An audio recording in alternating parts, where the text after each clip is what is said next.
Qu'est-ce qu'un mariage sain? Si vous pouvez le concevoir, vous pouvez y parvenir. OST Americans veulent se marier un jour. Et bien sûr, je veux avoir un mariage vraiment aimant et durable, ce que certains appellent un mariage sain. Beaucoup dans leurs moments les plus intimes, honnêtes et réfléchis reconnaissent leurs désirs. Pour le mariage comme une aspiration profonde pour un partenaire à vie pour partager sa vie, pour grandir et vieillir avec.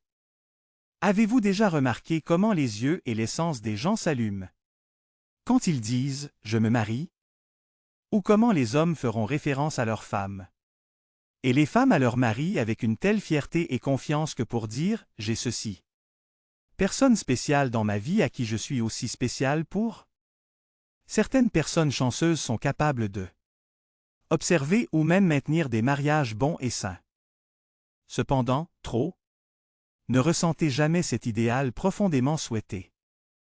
Beaucoup trop n'ont pas de modèle pour eux. Par conséquent, vision d'un mariage sain. Ou savoir ce qu'il faut pour atteindre et maintenir le désir de leur cœur pour cette aimante et durable relation intime. D'innombrables personnes ont connu ou assisté de douloureux échecs conjugaux et n'entendent que messages négatifs sur l'expérience du mariage dans leur communauté, les médias et d'autres arènes publiques. Cela a conduit beaucoup à satisfaction relationnelle. C'est la joie de la relation. La satisfaction relationnelle se réfère simplement à la satisfaction mutuelle et globale des couples avec leur relation. C'est le sens ou la croyance que le mariage, la relation ajoute à son satisfaction personnelle, bonheur et joie dans la vie. Cela ne signifie pas que la relation est sans défi ou sans problème, mais c'est le sentiment que, dans l'ensemble, la relation ajoute, plutôt que de soustraire de la joie, du bonheur et de la satisfaction dans sa vie. Engagement envers le mariage. C'est la colle de la relation. Les conjoints engagés dans leur mariage ont une perspective ou une vision à long terme pour la relation et une volonté de faire des sacrifices. Ils sont également capables pour compromettre et changer leur comportement pour le bien à long terme de la relation. Ces conjoints ont appris la décision de rester dans le mariage, de maladie et de santé, et de croire que le partenaire restera également. Amitié et passer du temps ensemble. C'est le fondement de la relation.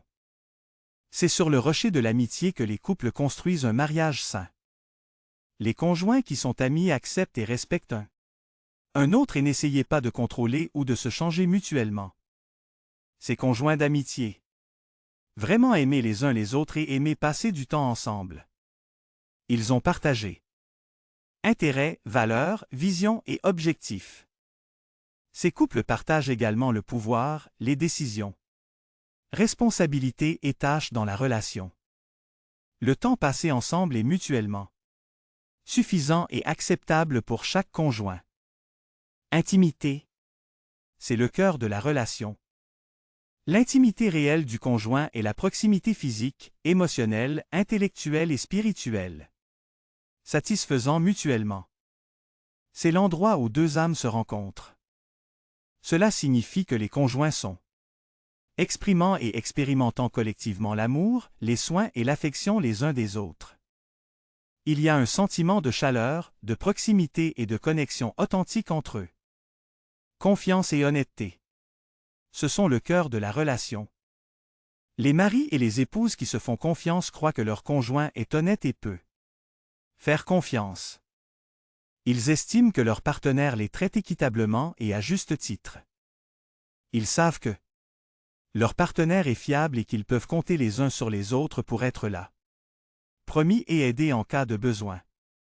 Conjoint honnête, partage des informations qui véridique et ne retient pas les informations essentielles pour une relation saine.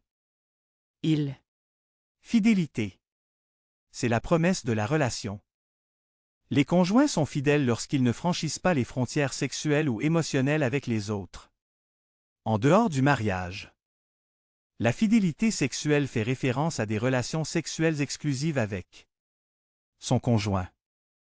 Cependant, beaucoup ne reconnaissent pas qu'ils peuvent aussi être émotionnellement infidèles.